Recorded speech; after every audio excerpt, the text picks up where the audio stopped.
Good afternoon, everyone. It's my great pleasure to welcome you all to today's webinar of IFSO, the International Federation for the Surgery of Obesity and Other Diseases. And the title of the webinar is today, Towards Better and More Precise Definition and Diagnosis of Obesity.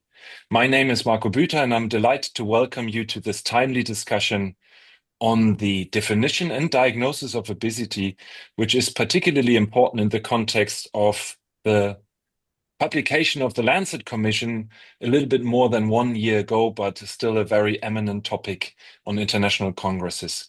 It's my great pleasure to introduce our moderator, which is Pauliina Salminen, professor at surgery at the University of Turku and the Turku University Hospital in Finland, our current president of the IFSO European chapter, and as you probably all know, principal investigator of many landmark studies in the field like Sleeve Pass and also in the field of appendicitis like the APEC trials. Our first speaker will be Francesco Rubino, also a person who doesn't need any introduction in the field of bariatric surgery, who is a professor of metabolic and bariatric surgery at King's College London and the chair of the Lancet Commission on Clinical Obesity. He has led several major international consensus initiatives in obesity and metabolic surgery and was named to the time, on the health list of times among the top 100s in 2025. Our second speaker will be Rocco Barazzoni, a professor of internal medicine at the University of Trieste, also in Italy, immediate past president of both SIO and Aspen, and the co-coordinator of the Sarcopenic Obesity Global Leadership Initiative. I thank you all very much for joining us today, and I hope for a very engaging discussion. Please let me remind you that this session will be recorded, and you all can have a look at it again on the IFSO YouTube channel. And if you have questions during the presentation or afterwards, please use the Q&A chat box, which you find below at your monitor. Thank you very much, Pauliina. The floor is yours. Thank you very much, and I will jump in very shortly just to introduce Marco. So he is the current head of the surgery at Hospital Manedorf in Switzerland, and previously in the Zurich University Hospital. And he's the current chair of our scientific committee for the IFSO European chapter. And among us surgeons, it's great to have Professor Barazzoni here. And I think this is a very good example of the fact why in this current treatment era of obesity, IFSO changed its name. And I do have to revise Marco's presentation when he started. The actual name now is International Federation for the Surgery and Other Therapies for Obesity. So I think this is crucial because together we can achieve more. And I think this is kind of the theme issue. And I will now give the podium to Professor Rubino and Professor Barazzoni. So Francesco, please. Thank you. If you can just give me a thumbs up to say if you can see my slides, that's great. Pauliina, thank you so much. Marco, thank you so much for inviting me to present, especially also for hosting a discussion on this very important topic. There could be no treatment of any disease, let alone obesity, if we don't agree on a shared definition of how the condition is defined and obviously diagnosed. These are my disclosures. So as the moderators have said, this is a report. The Lancet Commission has been reported about a year ago, but it's still a very live document that is still under and will be for many, many years and months to come, matter of debate, further implementation and work that is already ongoing. Just to give you a note, this has been in shortly more than a year, is a report that has been cited by 1,700 times. I mean, this is quite of a testament for not just only the report importance, but the importance of the topic of obesity diagnosis. And it has been received, very, very well received also in the media, in the lay media. Now, there is a lot of confusion out there, and I try to address this confusion in this presentation as to whether the Commission is proposing an alternative framework to the more maybe familiar ones that we've been using for many years, like the Edmonton's obesity scoring systems, or maybe more recent ones like the ones developed by EASO, or the NICE guidelines. How does this compare to the NIH guidelines for surgical treatment of obesity? The short thing to say, the quickest thing to say is that those are not the same thing as the purpose of the framework of the Lancet Commission. And it's important to explain this very well, because a lot of the confusion and some of the dismay that we've seen among our colleagues for how the commission would have missed diabetes, or why did it define preclinical obesity, or why didn't just declare the whole of obesity as a disease, etc. But a lot of these reactions stem from a fundamental misunderstanding and misinterpretation of what is the purpose, the role of the framework of the commission. And in particular, it boils down to the problem of understanding the role of disease definition and diagnosis in obesity, which is exactly the gap, precisely the gap the commission has tried to address. Now, as I start to say what the commission is, it's better to say up front what it is not. And it's not a new management framework. It is not something that we are familiar with, like as I say, the NIH guidelines, or the EASO framework, or the Edmonton scoring system. It's none of it. It's completely a different concept. And it's important that this is quite clear. For what it is, it's easy. It's enough to look at the title of the report. It says definition and diagnostic criteria of clinical obesity. So what does it mean, definition and diagnostic criteria? Well, let me give you a background of why we organized the Lancet Commission. So it will become very clear why we needed a definition of the clinical entity of clinical obesity.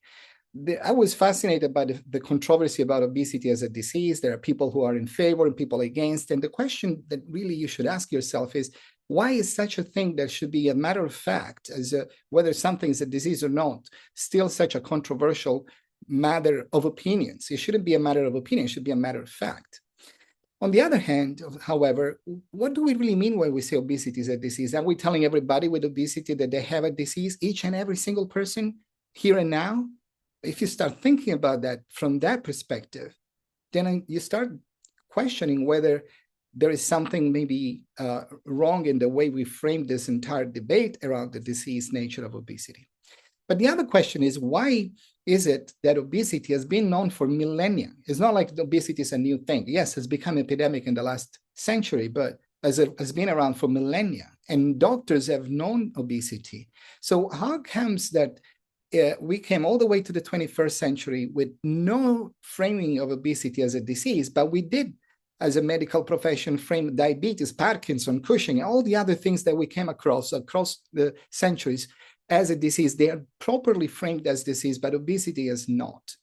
And that is an interesting question, where our predecessors not paying attention to obesity. That actually is not the case, because they did pay attention to obesity. They did report about obesity. They did notice obesity impact on health, so much that Hippocrates and Galen, our ancient physicians, noticed that obesity can be a disease in and by itself. But they also said, well, not in every instance. They said sometimes obesity may even protect you when you get other diseases. And they also noticed that it could be a harbinger for other diseases altogether. So in art and in medicine, in across history, there's been this absolutely objective evidence and understanding of obesity as a spectrum of different manifestations. And that's the reason why it was never framed as a disease, because disease means one thing. And a spectrum of things where obesity can be a disease, but can also be something else, is the reality that mankind has always witnessed up until now. The other reason why that is important, the other argument is important to bring to your attention, is that in medicine, we define diseases for a purpose, not just because we need to convince insurance, just for a purpose. And the purpose is to define what obesity looks like at the individual level. So we have signs and symptoms. We understand from those manifestations a consistent pattern of evolution, what we call the prognosis of a disease entity. And typically, we want to distinguish that clinical entity from any other, especially the other ones that overlap or are commonly found to be occurring with a specific disease entity. So definition of disease is singular entity by design. Then it's because of the precision of this definition that we are able to diagnose it in an individual. If the definition is not precise, and if it's blurred and it's not singular, we'll not be able to use our diagnostic skills to detect it in the individual. So diagnosis is also singular. And then there is staging and risk stratification and management frameworks that look at the bigger picture. So these frameworks do accommodate additional diseases like comorbidities, because at the end of the day, you treat the patient as a whole, but they're not meant to diagnose a single disease entity. So those are different purpose, different roles. And here is a way when you have to start looking at the commission for what really is. The commission is a definition and diagnosis of an individual, independent clinical entity that is the entity, what we call the disease of obesity or clinical obesity, that is characterized for the obesity independent effects on the body and the organ system. So this is what the commission is focused on: definition and diagnosis, what they not mean to do staging or management frameworks, because those are different things. We just have a very narrow remit on those two things. Nevertheless, make no mistakes, defining a disease and how to diagnose it is a very fundamental step. It actually is probably arguably the most fundamental step of everything we do in medicine. We can't treat if we don't diagnose. That's why the editor-in-chief of The Lancet, when we launched the commission, say this definition is a sharp before and after moment in the history of obesity, because now we have a tool to understand obesity better. So clinical obesity is defined by design independent of other diseases. Keep this in mind, because a lot of confusion comes from not understanding what a disease definition is. A disease is defined independent of other diseases that may or may not occur or be facilitated or be even caused by an index disease. And it's typically due to the pathological process that has a specific pathological process that has a specific effect on one or more organs. If the organs are starting not to function properly as they normally do, people develop signs or symptoms because they feel it, signs because a doctor can detect it. And this is the illness, the manifestation of a disease without the clear characterization. Make no mistakes, there is no disease. There is no disease that has been characterized without the definition of a clinical entity, a clinical picture, a clinical manifestation. And so this is different than obesity-related diseases because they maintain their own identity. They have their own causes. Yes, they can co-occur with obesity, but they still have their causes. They have their own symptoms and signs. They have their own prognosis. Diabetes causes retinopathy. Obesity will never do, because those are completely distinct pathological processes, even though sometimes they co-occur. And medicine goes big lengths to differentiate diseases that overlap. Lupus from Sjögren, Parkinson from other forms of tremors, and from other neurodegenerative diseases, and so on and so forth. The same should be for obesity when you define it as a disease.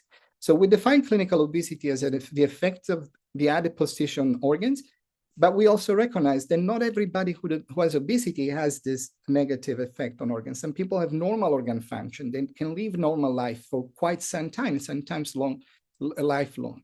So we define clinical obesity when there is evidence of organ dysfunction, and preclinical obesity when this evidence is not there.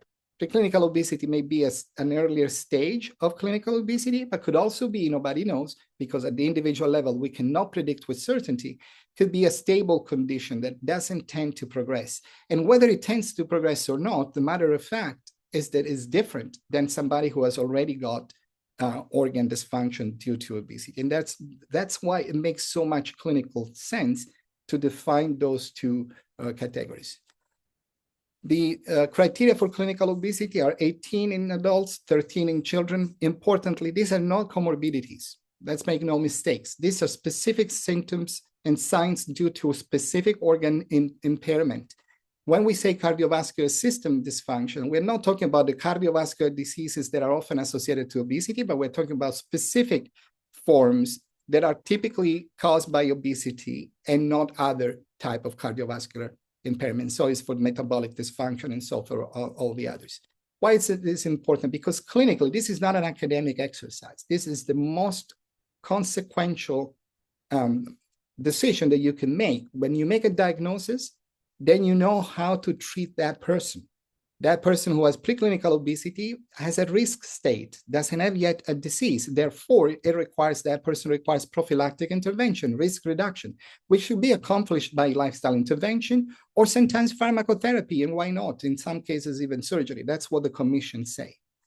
And then if somebody has clinical obesity as a disease entity, there is no reason, this is not whether a disease will happen in the future. It has happened. It's not if, it's not when, it is here and now. And so that obviously that situation has to be treated with therapeutic level interventions or disease level interventions, corrective treatment. And of course, the outcomes of these interventions will have to be measured against the need of that individual. So if somebody has a risk, we need to measure risk reduction. If somebody has a disease, we need to measure improvement or remission of the disease. It's not sufficient to have weight loss. Now, a couple of challenges for implementation I want to go quickly with you about, because this is a source of confusion. Most of the misinterpretation of the commission come from what I mentioned before, this confusion between disease definition and diagnosis and management frameworks, so risk scoring systems that we are all familiar with in obesity.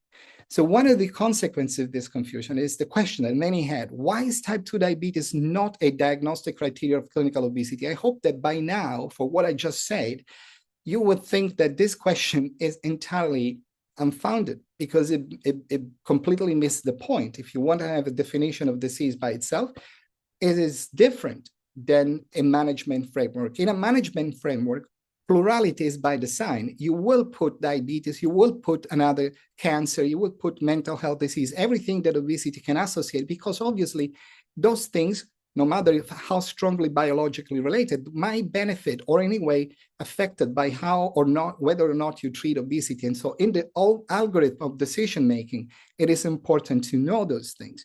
But that's a different thing from saying that those are part of the disease of obesity. It would be the same thing as saying infections are necessary to define diabetes. That's not the case. Diabetes facilitate infections, but infections need another cause, need a bug, even though, of course, the diabetes background facilitate that infection. And so applies to clinical obesity. And it's very important because this is a fundamental difference. The other question is preclinical obesity. A lot of people took issue about the definition of preclinical obesity, thinking that the commission is advocating not to care about preclinical obesity. This could not be more distant than what the commission said. The commission said that doctors, we all treat disease and risk in different ways. We treat disease and treat risk different. We treat both, but in different ways. Oncologists will not tell you that defining polyp different from cancer means that you are undermining treatment of polyps or early treatment of polyps when it's warranted. That's absolutely not the case. It's actually the contrary. It's that diagnostic clarity that allows you to intervene and even cover treatment for polyps. This preclinical obesity is defined as a lack of a functional state, even if it's a risk state. So it's definitely different from an ongoing disease. Early reports tell us that it's anywhere between 40 and 80% of obesity. So it's not a trivial issue. And early reports all consistently show that preclinical obesity has much less, if any, increased mortality compared to clinical obesity. So it's not something that we can put under the carpet because we are afraid about what if insurance misinterpret. Insurance will interpret well if we describe this for what it is, in the same way as our colleagues do in other fields of medicine. And finally, why the commission did not say that obesity all obesity is a disease and came out with this nuanced thing. Fundamentally because obesity is nuanced, but most importantly because in obesity, we have completely inverted the way to define disease as we normally do in medicine. In medicine, we have a bottom-up approach. Doctors at bedside see a clinical pattern, an evolution, consistent evolution of that clinical entity. So they define diagnostic criteria, which are good because the definition is about consistency. And the same, every other study you do, pathophysiology, clinical trials, etc., the population study, focus on a consistent entity that has been well defined from the patient bedside, from the bedside. In obesity, we've done the opposite. We used life insurance criteria, epidemiology to define and increase the relative risk, but of course that defines a very heterogeneous population. So if you have this top-down process, which is reverse of normal medicine process to define disease, no surprise that doctors find all sort of paradoxes because at the bottom line, it is heterogeneous. Just to give you a very quick example, and then I conclude.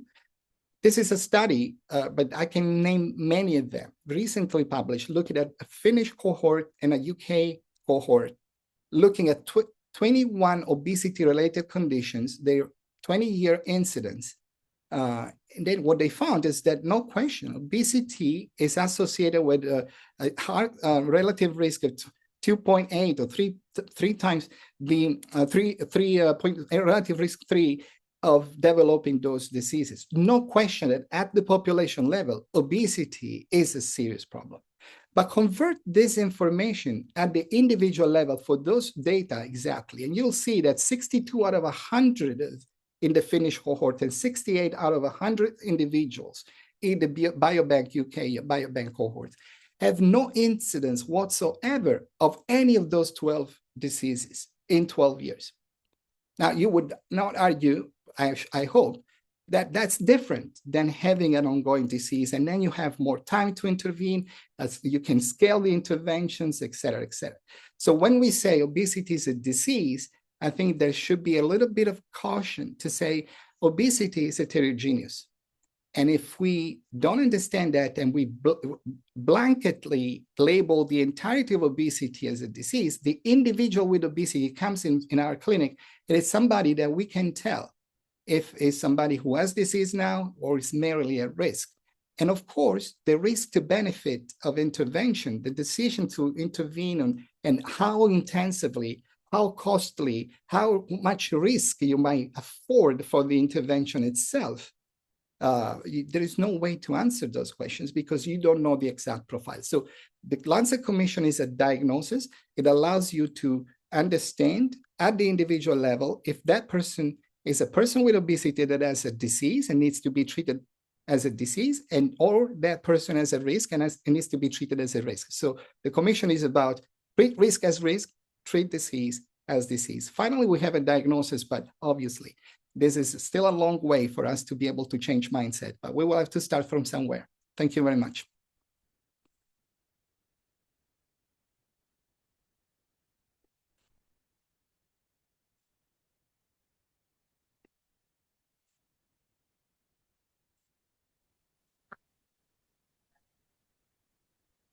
I am very grateful to IFSO for the invitation and the opportunity to discuss today about the Lancet Commission definition and proposals on clinical obesity, together with Professor Rubino. These are my conflicts, if I may further my slides, yes. And in general, I would like to start by saying that it is great that we are having these discussions today more and more. Obesity remains a huge healthcare challenge, in fact, a growing problem with staggering numbers worldwide, and it seems that we need new approaches after decades of recognizing the problem but being unable to solve it or even to limit it.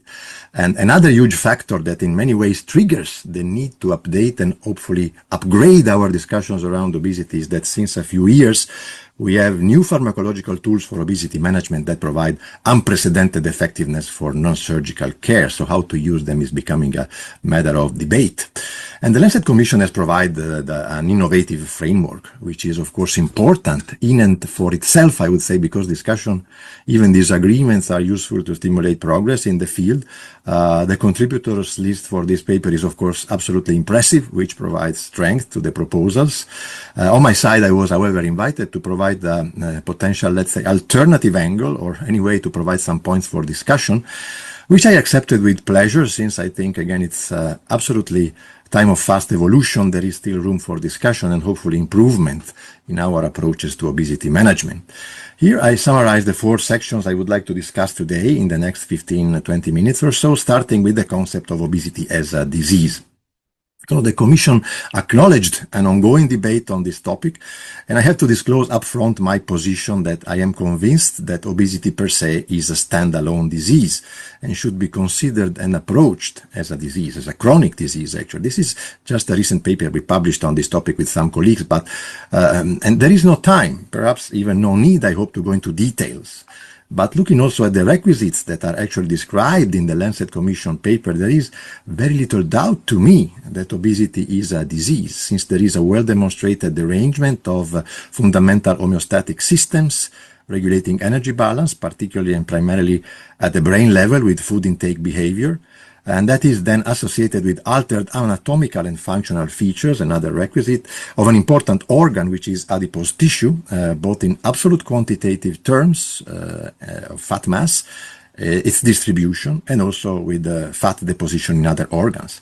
While this is itself a potential cause of mechanical, functional, and psychological illness, there are then further manifestations of disease which result in the plethora of systemic complications which we are all aware of, including, of course, cardiometabolic, but in fact also all major non-communicable diseases, and there is a potential very long list. So I move now to the second topic, which I wish to discuss, and it is based on this conception of obesity as a chronic disease, the need to classify, or the impact on classification of severity and staging, and basically how to better and most effectively do it.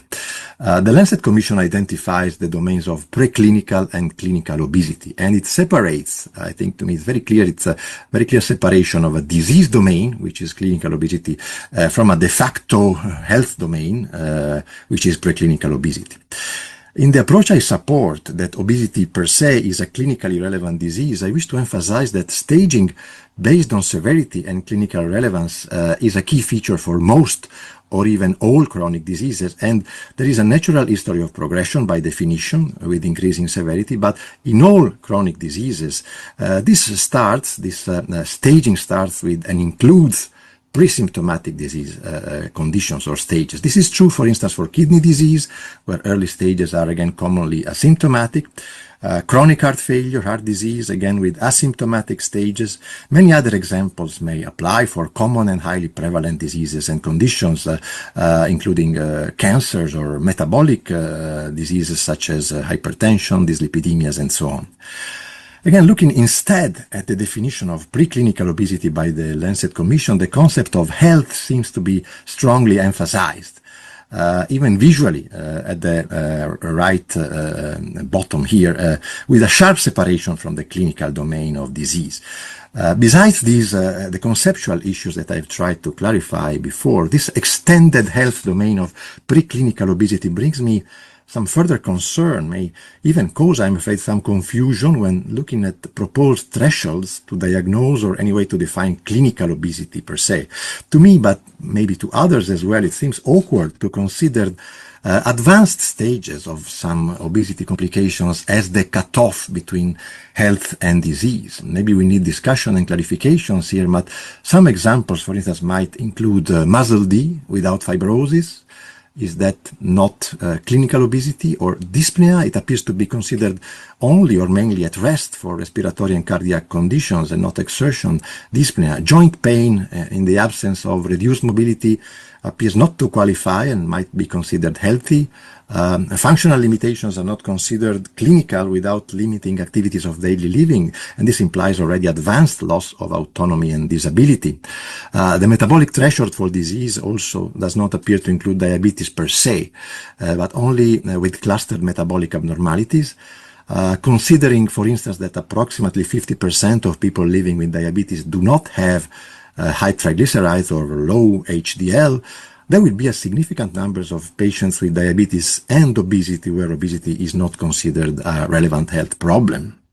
So that's, I think, a little bit perplexing. Also important, the proposed definition of clinical obesity seems to me to neglect the psychological and psychiatric domains, which are instead quite relevant. They are both causal contributors, these disturbances, to obesity, but also they may be consequences or complications of what I still call the disease. The Lancet definition actually appears also to minimize explicitly or at least implicitly or even deny the clinical relevance and health implications of the weight stigma, for instance, which may become an integral part of disease progression and promote progression actually through several well-defined mechanisms, which I have no time to go into detail, but it also further affects, for instance, eating behavior. In fact, stigma is defined as a social and emotional component in the Lancet paper, but stress, anxiety, and depression and further worsening of obesity are clinically relevant, I think, and belong to the clinical domain, besides, of course, being an unacceptable attitude towards patients living with obesity, which we for sure all agree about. Now back to potential templates, which I think might provide a more gradual and possibly appropriate severity progression in the obesity field. I think we could consider the Edmonton's obesity staging system, which is indeed proposing the 3 medical, function, and also psychological domains. It was published about 15 years ago, at a time when general interest and attention about clinical obesity management was significantly lower. And examples are provided here of early obesity stages in the Edmonton system, where actually, independent of BMI, which I think is also important to point out, there is no need for secondary care management or intensive care management in, again, the early stages of this classification, but still, prevention of progression is a priority and needs to be actively achieved by treating obesity per se. The Edmonton algorithm has been more recently cited, and actually to a large extent it's been reproduced in the EASO, European Association for the Study of Obesity Diagnostic Framework, where I was involved during the Delphi phase, and indeed the document supports staging as a key step in obesity assessment and a driver of decision making, including referral to the initial care setting and also intensity of treatment. And that's, again, I think, an appropriate or I think a more sensitive, accurate approach. This is another EASO document which is actually focusing on pharmacological approaches, again, a very hot topic currently and I think in the future. But the point here is that there is a clear role also in this algorithm for treatment of obesity per se. Also with medications, so with a certain level of intensity, and besides the use of medication, of course, to prevent and treat obesity complications as well. So this, I think, is another important point for further discussion. I move on to the third topic, which relates again to clinical priorities, but from a policy or healthcare system standpoint, which I think is important that the Lancet Commission comments on the issue of sustainability of obesity management, discussing concerns about sustainability of what might be feared as excessive medicalization or a potential blanket approach to treat the obesity disease per se, indicating that monitoring for progression, this is the position of the Lancet Commission, monitoring for progression to clinical stages should be the main priority in persons with preclinical obesity. Actually, there is also an indication to treat more aggressively for people at particularly high progression risk without clinical obesity. This is interesting and an important potential bridge, but there is no definition of high risk, and it's, however, still confined in the preclinical health domain. Looking at real world and current obesity perceptions, which are far from perfect, from what we would hope for, this approach might actually, I'm afraid, further contribute not only to delay treatment, but also to delay recognition of the problem with both diagnostic and treatment inertia. Clinical studies have shown that people with obesity commonly postpone discussions with healthcare providers, even at primary care, for years after the onset of weight problems, not to mention a corresponding low priority that might be given to a preclinical condition by healthcare professionals. From a strictly financial point of view, I think this is, of course, an important issue. One could also, of course, primarily argue that preventing major complications will lead to huge financial savings, and proper calculations should actually be possible and be updated when more data are hopefully available from medication trials. Also, I think it's important to discuss that it seems plausible, at least to me, that these medications, new medications which are currently expensive in many countries, may become more affordable over time, both for individual patients and for reimbursement systems, depending on national healthcare patterns. This has been a consistent picture for many drugs that revolutionized care for very prevalent diseases. I mentioned here very quickly statins, but this was also true for ACE inhibitors. So to make negative predictions to apply a defensive approach now might be premature, or at least we should provide principles for obesity management, which might, of course, then have to face the reality of costs, but with an outlook for potential positive development in this field. In Italy, for instance, we recently had a breakthrough with developments that appear to encourage this view that it's possible to have a constructive dialogue with policymakers for obesity to be considered a disease. The Italian parliament has approved 8 months ago a law defining obesity as a full standalone disease, pledging to define levels of assistance, also with networking and advocacy from various stakeholders, including the Italian Obesity Society, where I had the fortune to be president at the time of the law approval. Of course, we know that law implementation may be challenging, not automatic, expensive, and we can only hope in gradual improvements. But indeed, a few months after approval of the law, obesity was also formally recognized as a chronic disease by the regional healthcare networks that regulate settings and levels of assistance in clinical practice. So this has opened the door to define requirements and the needs for management algorithms. I feel that optimism, at least on a constructive dialogue again with policymakers to advocate for all-around obesity management, may be justified, at least in my country as a template. I move now to the final topic, which might have been perhaps also the initial one, but I also wanted to close with a more consensual topic, that is limitations of BMI. I think BMI, of course, we all agree, is unable to provide a number of important information, not only on body fat and its distribution, but also on body lean mass and muscle, which I will come to in a minute. Anyway, it is very consensual. We need to add an abdominal fat marker to BMI for better identification, not maybe of adiposity at large, but I would say of visceral adiposity, which is a driver of clinical risk. And again, we all agree on that. This is also supported by the EASO diagnostic framework, which in fact extends the obesity domain itself to lower BMI values if visceral fat markers are increased. And again, in Italy, I would like to mention that we recommended visceral fat markers to complement BMI in obesity diagnosis in our national guidelines, which were again published last year, commissioned by the Ministry of Health, indicating again further interest of policymakers in the obesity topic. And again, I think an encouraging development there.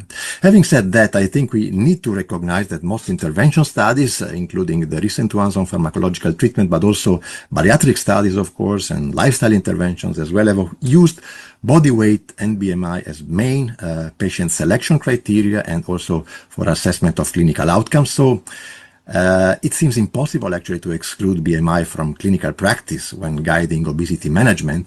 And I think I hope we could hopefully agree that it implicitly still makes it a good tool for screening and maybe monitoring obesity also on an individual basis when complemented by additional anthropometry. And of course, keeping in mind that the goal of obesity management is increasing patient health at large, along and beyond BMI and weight or adiposity modifications. Again, using the Italian national guidelines as an example, we decided to actually stratify recommendations based on BMI because we aimed at providing evidence-based guidance, and the evidence is based on that through network meta-analysis comparing different treatments on top of lifestyle modification, which remains the foundation. So for BMI 30-35 and 35-40, for instance, we were able to support a priority for pharmacological treatment based on effectiveness and risk-benefit, whereas for BMI above 40, we recommended to prioritize bariatric surgery. And I am glad in this venue today to say that our surgical colleagues involved in the guidelines seemed happy with this approach. As my very final point on BMI, I also wish to mention that body fat distribution and quantity is not the only missing information, but also muscle cannot be assessed through BMI, of course. Thanks to new effective treatments with substantial weight loss, not to mention bariatric surgery, there is growing awareness of the clinical relevance of lean muscle mass and its proportion to body fat and how they may be modified during obesity treatment. And then with a large group of colleagues, we have proposed a few years ago a diagnostic algorithm for sarcopenic obesity. This was a collaborative initiative from EASO and ESPEN, also the European Clinical Nutrition Society. I have no time to describe this algorithm in detail, but it has been quite successful. And I wish to close by saying that I also hope that body composition assessment will become more and more common in clinical practice using available approaches that should be hopefully able to monitor and optimize muscle changes with positive impact on overall clinical outcomes based on that information. And with this, I close proposing that the Lancet Commission has provided undoubtedly important messages and has contributed to raise awareness on the need for new approaches to obesity diagnosis and staging in an era of ever-increasing prevalence of obesity, but also new therapeutic opportunities. Proposed diagnostic refinements, I think, are not controversial. The BMI issue, and they are actually highly useful, might be further enhanced by inclusion, I hope, of muscle assessment in the context of body composition. Lack of recognition of obesity defined by excess fat accumulation as a disease per se, however, appears to me to be problematic from conceptual, clinical, and awareness also standpoints. And a progressive staging system within the disease framework, as in other chronic diseases, should provide more sensitive clinical assessment and allow for timely and effective, proportionate management algorithms. I think we should also consider that obesity is a young disease anyway, however you want to consider, with exponential growth in clinical and public awareness, as well as treatment options and evidence collection. I hope that there may be room for fine-tuning and integrated updates of current frameworks to enhance, collaborate, to enhance consensus and improve identification of patient needs, as well as treatment options, which I think remains our overall ultimate goal and priority. And I thank you very much with that for your attention. Thank you very much.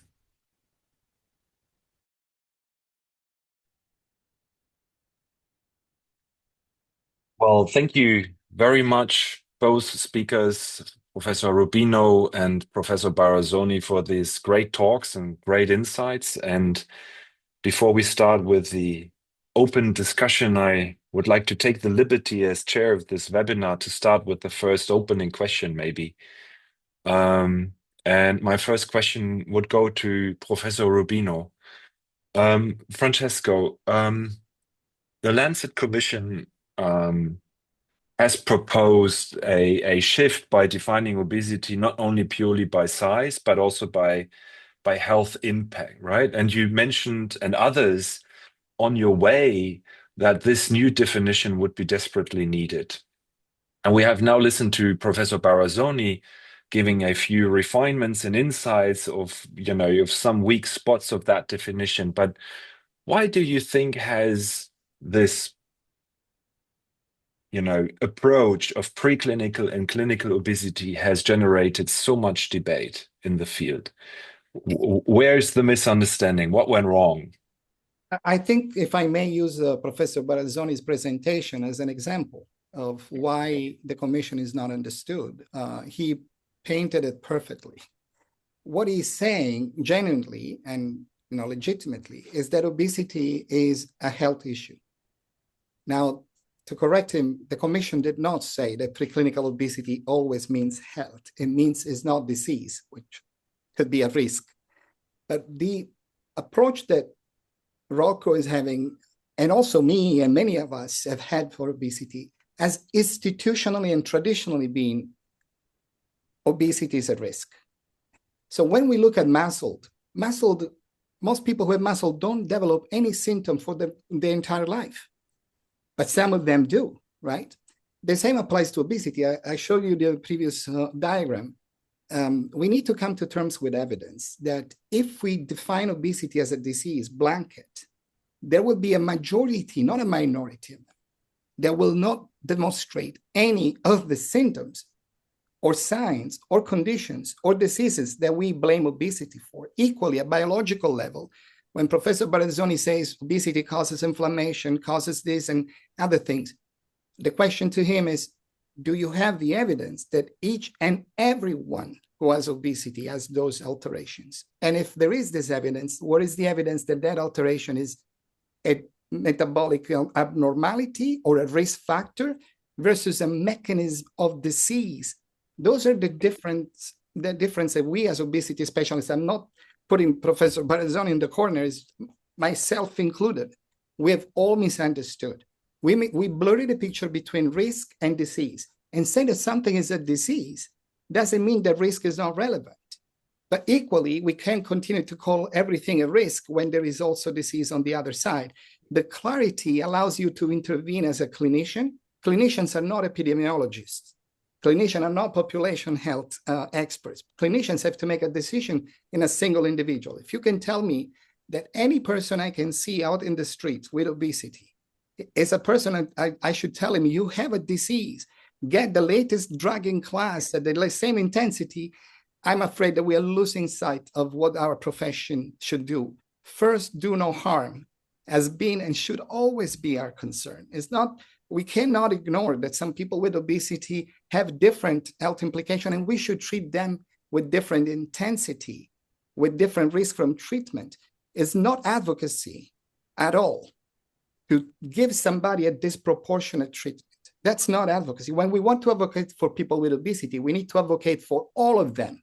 Those who have active disease, those who have a risk and benefit from different type of intervention. If you don't have a diagnosis, if you take the approach of, we always said, you can't tell who is who. That's what a diagnosis means, telling you who is who, so that you treat risk as risk, disease as disease. That's not the commission saying don't treat preclinical obesity. That is not written in any place of the report.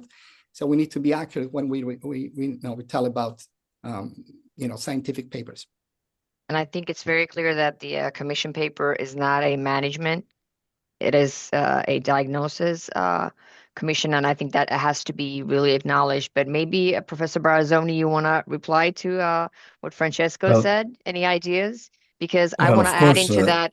I want to add into that before you do, is that with the EASO definition, and when you look at the EASO framework that starts with a BMI of 25, then again, I think you do have, when you look at it from a bigger picture, and of course, you already pointed out the limitations of pure BMI, but just to widen the framework to include all of those people, I do see some issues there, but please. Yeah, of course. Well, first of all, thank you for the comments. Thank you again for the invitation, and it's really a pleasure and actually a honor to debate with Francesco Rubino. I'm absolutely aware that what he has achieved is huge. There is a huge panel of experts and high-profile authors and that give credibility. And I'm saying this is a very important debate, which I hope is not finished today or finished with the Lancet Commission paper. I also said obesity is a young disease. I think to me as an internist, it's much more, not comparing to surgeons, I'm sorry, but it's very common to think in terms of a chronic situation where you have a disease. Well, you may call it a risk. That's semantics. That's semantics. I think that I may call it a disease, you may call it a risk factor, but we live in an era where we recognize non-communicable diseases as the most important challenge to public health, to individual health, of course, as well.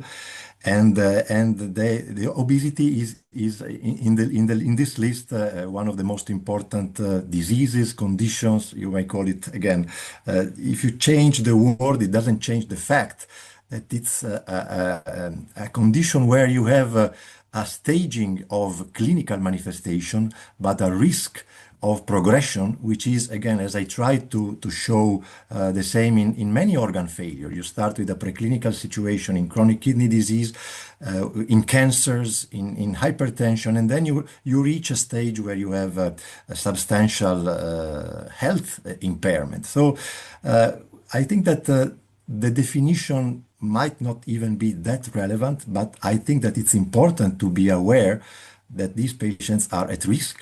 I think that the key to maybe come together would be, are we able to identify patients that will never develop a complication or patients that will have a high risk of developing complications? That's a very important question in diabetes. That's a very important question in many situations. So if that was possible, I think that maybe we could I would be willing to accept some additional comments by Francesco Rubino.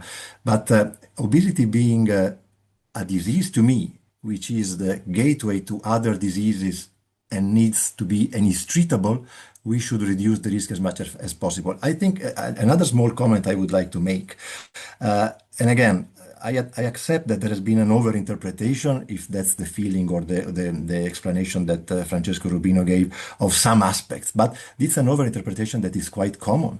When we discuss this in the obesity, let's say, circles or congresses that, or the people that I meet, there is a feeling, or also reading the paper, that clinical management becomes a priority when you reach clinical obesity stage, and then preclinical is mostly monitoring, and there is this maybe gray zone of the higher risk that needs to be managed more aggressively. And maybe one starting point for refinement could be, let's define better what is high risk. Maybe that's a common ground that we can work together, or the commission can maybe let's say develop in the near future. But having said that, I think that there is a little bit of a underestimation or let's say, description of the functional and psychological domain. And that might be the ones that are maybe less clinically visible, or that are interiorized by the patients, the psychological ones.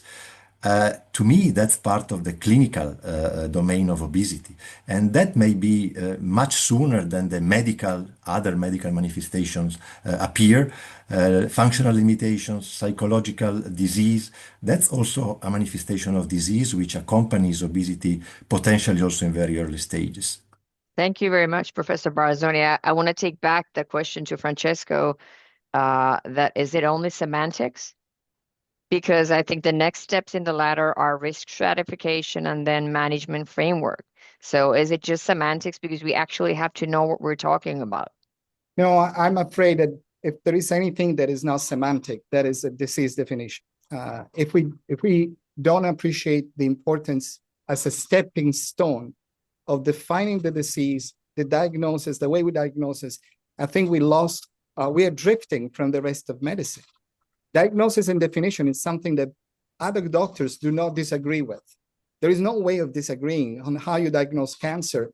And also, if I may, there is nobody who would disagree that cell proliferation is a spectrum. A cancer is cancer, polyp is polyp. You're not going to say, because we want to make sure that we don't leave anybody behind, let's treat everybody with polyps with chemotherapy or radical surgery. I, as a surgeon, would not want to do a lymphadenectomy in somebody who has a polyp. And if I don't have a diagnostic definition that is precise enough and tells me what is it, then either you do lymphadenectomy and colectomy in everybody, or you do inadequate resection. You need to have a diagnosis and a definition. All the things that you're saying, Rocco, and I'm not saying this antagonistically. I'm saying this because me and 56 other people have to go through this very difficult journey of understanding what our mindset was ill advised by this idea that, we define obesity as a risk. And so you were right.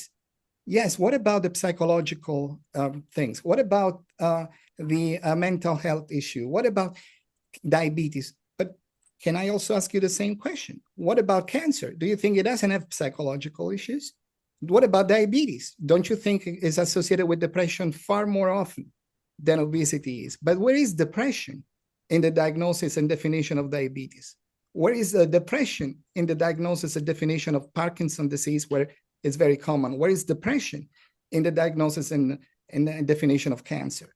This is not defining preclinical obesity doesn't mean discarding the broader implications of obesity. It means treat risk as a risk and treat disease as a disease. And when you talk about risk, you have to understand as a doctor that there is a two side of the coin. There is the coin of the person who has a risk that will indeed materialize. And there is the other side of the coin of the person who has a risk that will not materialize. We cannot ignore the one side of the coin to take care of the one only. If we are doctors, we take care of both. And yes, it might be difficult, but Rocco, as a surgeon, I don't take a knife and cut no matter what. I will have to be sure that there is a diagnosis there. So as difficult as it is, we must go back to the principle of diagnosis and definition. This is not semantic, because it's the responsibility of the medical profession to treat proportionally, not to treat and that's it. Treat and basta. Okay. No, I don't want to give the impression that I think this is semantic. I'm sorry, Francesco. So this is, no, I get your point. But again, to me, obesity is a disease. I hope I made it clear enough in the first during my presentation. And again, sorry, maybe we can agree to disagree. But in the context of a chronic disease, treatment intensity is not the same for all conditions, all stages. And I think that the staging of a chronic disease, again, gives you enough, let's say, opportunities to stage, to evaluate with precision or with evidence-based, whatever the evidence is available, give you an idea of what the intensity of treatment should be. Quality of life is an important outcome for many treatments, also in cancer. I think that we have, of course, that's not curing the disease, but improving quality of life is considered now a treatment goal. And that's not necessarily by surgery. And we know that not all treatments are radical and concluding or treating or curing actually the disease. So that's, again, in the management of a chronic disease, there are many facets, and I think that staging is one of them. Intensity of treatment is another one. Considering the psychological aspects, I think that there is enough evidence to show that that is also a component of progression of disease and substantially disturbing and reducing health in some patients, maybe not in all of them. So again, staging is a very complex issue and a very complex task.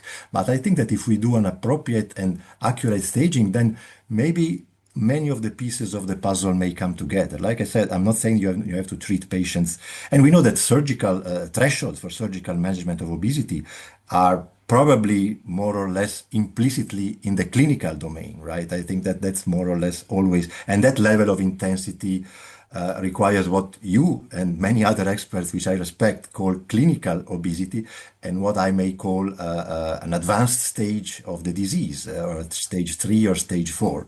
So again, sorry to interrupt, Professor Barazzoni. We're running a bit of time out of time, and no worries, no worries. It's a very engaging discussion, and it's a pleasure to listen to both of you. We just have a few questions in the question and answer, and we don't have the time left to answer them. And I just would like to finish this webinar with a quick question to both of you. And before I do that, I would like to remind all participants again that everything of this webinar has been recorded and you can watch it at the YouTube channel. So if you missed something or the beginning, you can find it there. And my question to both of you, with asking for short replies, what are the most important next steps that need to be taken? Francesco, you start. Very quickly, we need to develop a risk scoring or grading system for preclinical obesity and a disease staging for clinical obesity. I think here is the difference with Rocco. Rocco is right when he says there is room for disease staging, but disease staging stages disease. A risk is scored, and it's completely different. If you don't define the difference between the two, you cannot apply a staging that is going to be accurate, because you're going to stage a risk and it doesn't work. You're going to score a disease and it doesn't work either. So that's the next step. Thank you very much. And in your view, Professor Barazzoni, what would be the next step to take? I think that comes close in some ways, because I think we need to refine staging and also appropriate intensity of treatment based on the staging. To me, unfortunately, for what Professor Rubino just said, staging of the disease should start maybe in what you call the preclinical already. But again, clinically speaking, I think that there is some overlap in what we are saying. However, I think that the approach to a disease should always be a comprehensive approach to restore patient health and also to prevent progression in case of chronic diseases. So that's where I would start this preclinical maybe overlap a little bit more and more to come together maybe in the future to a common approach and definition. Thank you very much. And I maybe Marco, if you allow me just a short comment. I do think that to take the field forward to benefit our patients, we really need to work together. So this has to be a collaborative thing globally. We have to be able to define what we're actually treating. We have to have a risk stratification, and we definitely then have to follow with management framework because I again want to remind everybody that we are currently not treating the majority of the patients that would actually require treatment. The resources are limited, so somehow we need the risk stratification to optimize the current resources that we have. I think we can all agree on that, so collaboration is definitely needed. Thank you very much on my behalf, and then Marco will wrap up the discussion. Well, thank you very much again to both speakers. I think it's obvious that this is a very engaging and, field of discussion, and many exchanges are needed. What definitely is the case that since we have the report of the Lancet Commission, the discussion is out and there is an exchange of opinions. And I think that's exactly what is needed in the field, that we all of different professions exchange views, find a consensus, and start moving on from there. And that's already a very great benefit that was achieved. I thank you once again for your presentations. I thank all participants for listening. I thank you, Paulina, for being such a great and charming moderator. And with this, I would like to end this webinar. Thank you very much. Happy to see you soon live again. Thank you. Thank you. Bye. Thank you.